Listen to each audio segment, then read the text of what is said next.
Hey everybody, this is Brad from Johnson Small Engines, better known as the one-hand mechanic. If I can do it, you can too. Today we have here a Ariens snowblower. This is what they call the Deluxe 28. It is a 28-inch width, 21-inch height, and it's self-propelled two-stage snow thrower. I want to go over how to start and operate it. And I know a lot of you guys that are coming to this video to just learn how to start it real quick. So I'm going to go ahead and give you some pointers and tips. On this side of the engine, we have the starter button. And the starter is here. Before you start your engine, this is the oil. Make sure you check your oil. Make sure you're using, hopefully if you guys in the area have non-ethanol fuel, it would be great to use that. The on-off is here for the fuel. Seen right here, off and on. Make sure your fuel is on.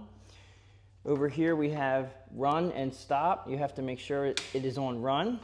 This button here is actually a key and it has to be in and locked in. I put this rope on it so it doesn't actually, if you lose it and it falls, you're not going to find it again. You have to have this in. You have a primer bulb here. We're just going to go ahead and prime that once, twice, probably 3 times in the wintertime. Right here we have a small throttle, which I'm not real fond of, but they put a turtle and a rabbit here. So this gray knob right here, you have to have it on fast, or I wouldn't start it on idle, obviously. You have a choke knob here. Now, it was very hard to tell by these instructions here. In fact, it tells you to go to the operator's manual of the machine. Not of the machine. It tells you to go to the operator's manual of the engine, which, yeah, good luck with that. Anyway, I put these stickers on here, off and on. So when the choke is off, it's in this position. I put an arrow right here, turn the choke on. I'm gonna leave the throttle up at the fast speed, maybe down a little bit because it's not snowing and it's not cold. So you can start it at full speed, half speed. It may take a little bit to warm up. Let's go ahead and we're gonna plug in the electric start. I definitely recommend using the electric start, especially with a snowblower. You have a cap here, and this cap right here actually had a plastic wire on it that broke, and you just pull the cap off, but you don't want to lose it, so I put another piece of rope on that. You may or may not have the cap, and it doesn't really matter if you do or not. The extension cord has 3 prongs. Plug has 3 prongs. I'm using a 16 gauge heavy duty extension cord. Try not to go more than 10-15 feet, I would suggest. So we are all set up. We have everything set. Let's go ahead and give it a push and see if it runs. Now, as soon as it starts, take the choke off.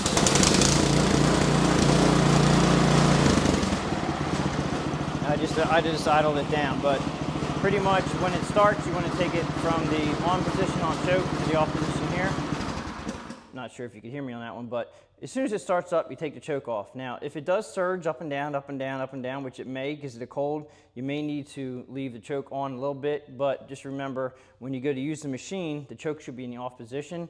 If you're compensating by using the choke in the on position to make the engine run correctly, you have a carburetor problem. Keep that in mind. If it doesn't start within a few seconds of cranking that starter, you probably have an issue. If you're here to watch this video on how to start it because your machine is not starting, I would suggest coming around here. Underneath the carburetor, they give you a bolt right here. Okay, the bottom of the carburetor is here. Don't touch this bolt, but this one here, this is designed, you can take this out and drain what's in the carburetor bowl. If you're having problems starting it, sometimes by draining the bowl, flushing the system of fuel, you can get it to run and operate. So keep that in mind as far as people that, watching this video just to get it started. All right, so as far as operating it, and after you get it running, make sure you disconnect the electrical cable that goes to the starter. As far as all the controls go, we'll start back here. On the right side, you have your auger, and it shows a little sign right here that shows the auger handle. So when you flip this down, that'll get your auger running. You have your rabbit. This is your speed, forward and reverse. Rabbit, of course, for faster. Turtle for slow, and then your reverse gear right here. Now, I recommend, I don't think you can actually move this forward and backward while you're operating it, while you have this handle over here down. This is your wheel handle right here. And when you have this down, I'm pretty sure this is kind of locked in position.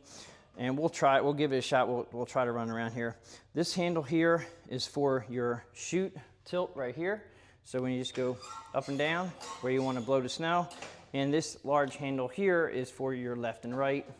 I love this a lot. The reason why I like this is because they went to a lot of cables. You guys have that joystick with the cables up here. Don't like that whatsoever. You know, the less cables, the better, especially in snow and moisture. So this works really nice. Now, this was extremely stiff when I got it in the shop. I just sprayed a whole bunch of silicone up under here. There's a plastic gear. Now, while we're up here, I want to show you that these two bolts right here, they're here for a reason. These are actually the shear pins. Okay, these are the shear pins that work down with the augers, and I want to show you underneath here. Shear pins are right here. There's one here, and there's one over here. And you can tell if you have a shear pin broken by just grabbing your auger, obviously with the machine off, and just kind of pushing it up and down. If it's locked in position, you know it's good. If the auger spins for some reason, you probably have a broken shear pin. You're going to have to take that out. That's why they give you two. And also, you can't see it very well, but behind here, there's actually a grease fitting on this side and that side. And so you can grease, you know, a couple pumps of grease. And I did want to show you while we're up front here, a couple different things, products. This is I'm not sponsored by these whatsoever. I wish I was because I use a lot of it, but this is Aspen Fuel. It's a ethanol-free 92 octane fuel that you can buy. It is great. I believe this is actually better than True Fuel, and you buy it on the shelf, but this will stay fresh up to 2 years in the machine, and they say it can last up to 5 years okay in the bottle, but you know, I'm not sure about that. But it's great stuff, and it has the stabilizers in it that makes it a great product for snowblowers. Also, if you have any problems with wet snow, silicone spray is awesome. What you want to do is just spray your silicone in and around your augers, up in your chute right here, and down in the throat. And you do that every time every time you take it out to blow snow. Just spray it with silicone. It'll help the snow come out, especially the wet snow. This right here, they give you this to help unclog your snow thrower to keep your hands out from being inside here. All right, so definitely use that. As far as going back to the controls, and I did want to show you something that I really like on this machine is when you go to turn it left and right, okay, you hear that ratcheting, but the nice thing is this machine is designed to actually turn left and right. The wheels are not locked in posi, which means that they're not both locked in when you're turning it left and right. A lot of snowblowers out there, the wheels are locked in. They only turn one way, and you can't, like, one has to turn backward to make this turn left and right. A lot of them aren't like that. This makes it very easy to turn a heavy machine like this. When you're moving forward, it'll actually lock it in. I want to go ahead and start the machine up and show you how the posi works.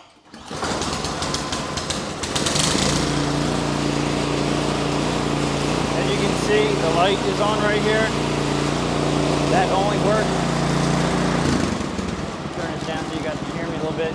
The light only comes on when you're running it. If your light is not working as you're running the machine, then you know the bulb is burned out and then you need to replace it.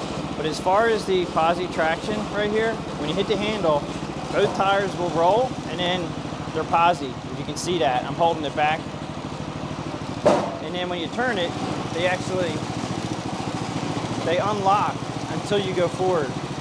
It's a very nice feature. Another nice feature is when you put the auger control handle down and you put the wheel control handle down, the auger handle itself, if you do not let go of the wheel drive and you let go of the auger drive, the handle stays down. And people are like, oh my gosh, there's something wrong. No, it's actually made that way so you can take your hand off this handle to move your controls. And if you need to do this or move your controls, you're still going to throw snow as you're operating it. Plus, I always recommend never letting the auger handle go until all the snow is out, because then it won't get clogged. If you ever come across that you let go of your auger handle and there's a lot of snow inside it, if you give it 2 or 3 minutes, sometimes it can ice up and it will clog, and then it won't be throwing snow. So if you ever have the handle down and you do not see snow coming out of your chute, I would definitely suggest taking your handle up. Now it's locked in right now, and all you have to do to unlock this is just lift up on your transmission drive handle, and it unlocks just like that. Just keep that in mind that if it's locked down, it's there for a reason, and all you have to do is let go of your handle on the transmission drive and you're fine. This is an Ariens LCT motor, and it's made from China. This is basically, I did the math on it, and it's a 254cc engine, which is about 8.5 horsepower. Just for your knowledge there, it's not 12.5 horse like you would think right here. This is foot-pounds of torque that they're telling you, but it's equivalent to an 8.5 horsepower engine. It's a pretty good engine. So that's pretty much it on how to start and operate a Ariens Deluxe 28. If you have any questions or comments, please leave them below. If you like this video, please give it a thumbs up. Please subscribe, tell your friends about my channel, and I'll catch you guys on the next one.